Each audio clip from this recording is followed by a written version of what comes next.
有冇聽過咩叫鉗撚啊？拍個台啊！舒服。係好辣咧，辣辣。係好難食咧。好難食個刻板印象太差，咁所以我覺得自己兩邊都唔係人。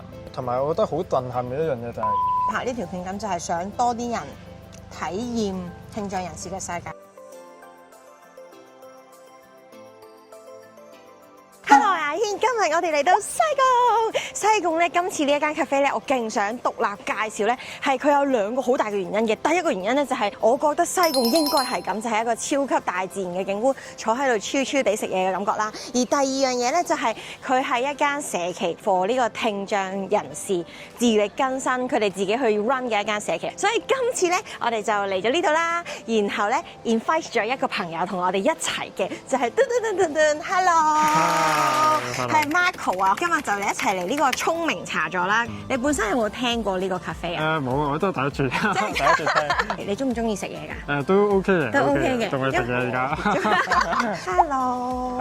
Hello，想問有冇啲咩推介啊？咁我食 burger。我想要 pizza， 我想要呢個。有分健聽人士。有，所以我哋掛牌會好啲咯嚇。佢呢度咧都有好多聽障人士要溝通嘅要注意嘅嘢啦。佢都有啲手語圖。頭先我見你有做latte 啊？呢個係咖啡，凍嘅咖啡。凍呢個都係。呢個係咖啡，精神精神有冇分香港手語同其他地方嘅手語㗎？有分別嘅，即係中文同英文。可以再 specific 啲，就係好似廣東話咁，即係香港就普通話、廣東話咁。就算係北方、南方手語都唔同。即係我哋新學咗嘅潮語，我當粗口咁樣啦。手語學校會唔會教㗎？呢個都有嘅。你有冇有冇聽過咩叫鉗撚啊？我要問翻龍人同佢知道教唔教？唔緊要，我哋今日 focus 喺嘢食度嘅。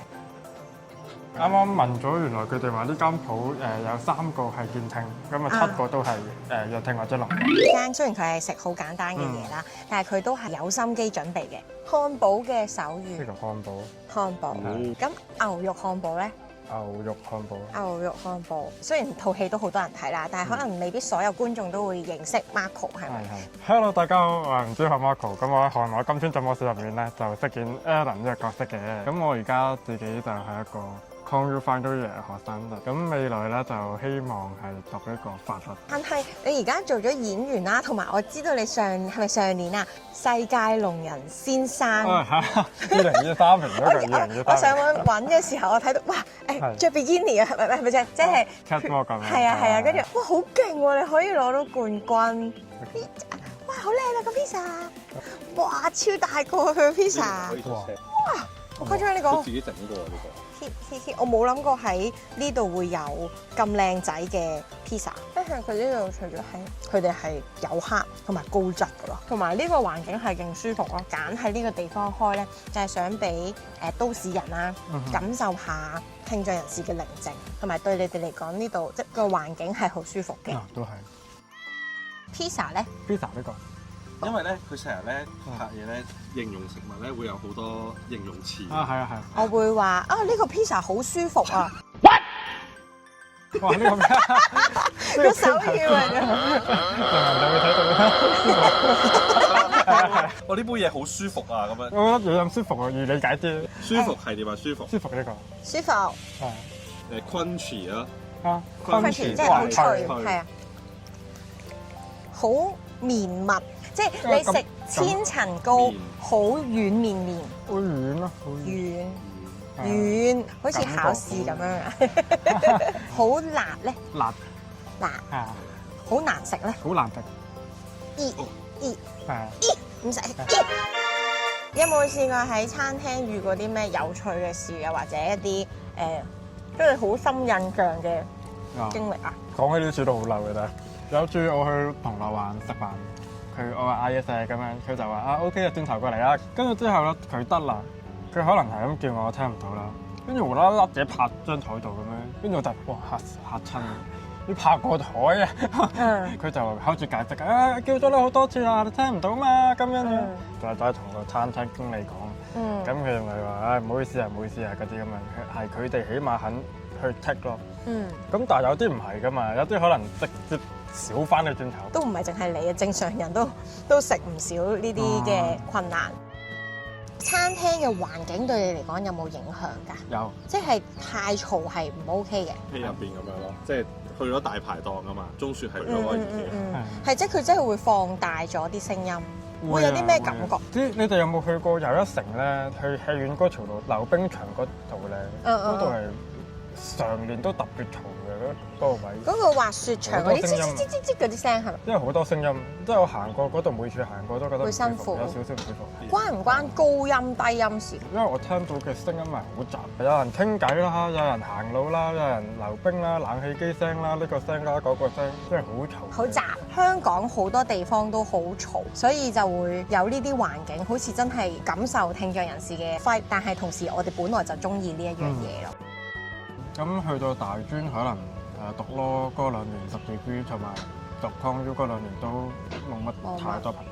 我覺得自己係透氣出咗街之後先多。咁我自己主動咧，冇人識我嗰陣咧 ，I'm just a nobody 咁樣，好難話喺 ConU 度突然間 stalk 一個人啊，我想識你咁樣，好奇怪。乜靚仔就得㗎啦？冇用㗎，冇用㗎，我就係食咗太多檸檬啦，咁所以就不過 ConU 識唔到女係正常。而家啲香港女仔眼角好高，容易咗嘛又。係咁係咪真係容易咗咧？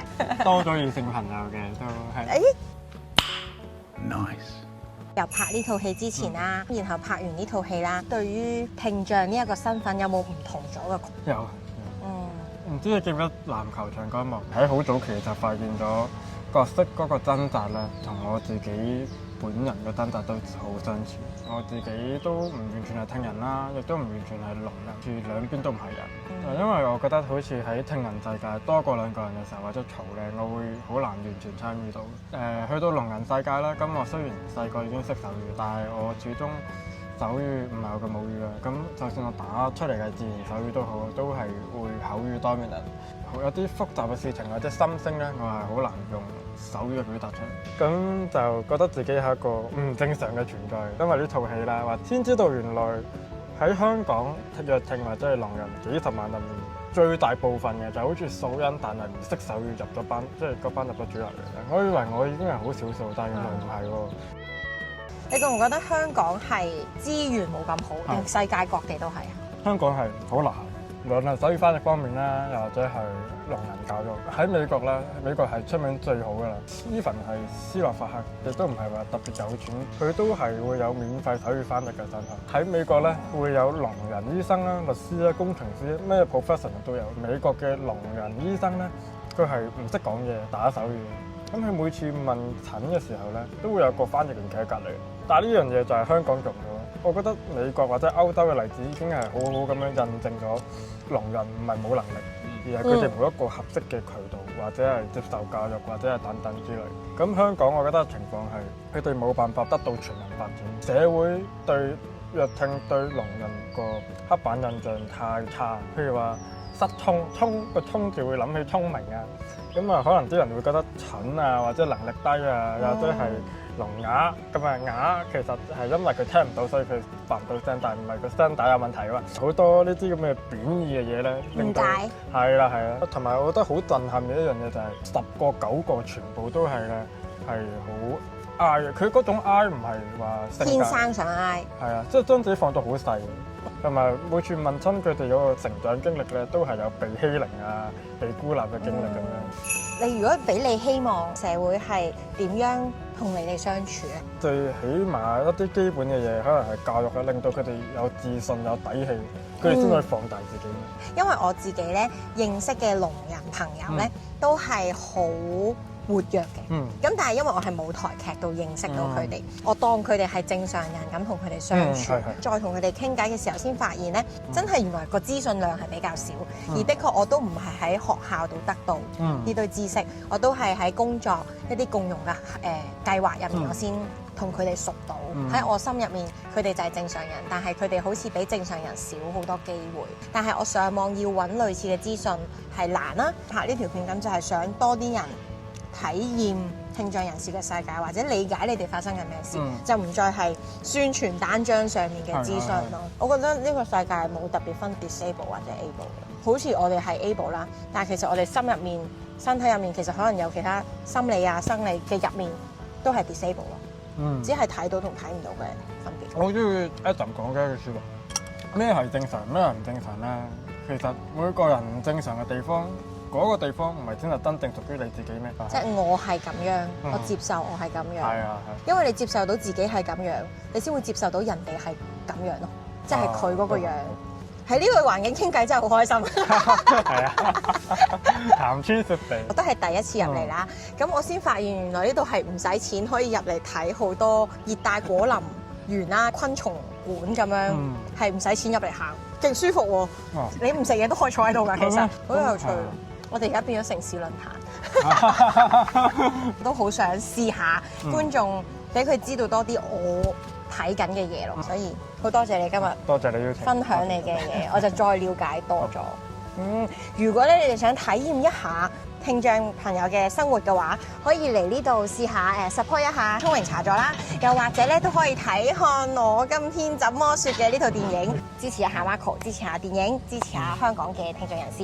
記住逢星期四夜晚8點鐘睇住《眼牽素食香港18區》，努力緊246出片，246係咪？246。去買食，素食18區咧，18區盡咗力啦，耶！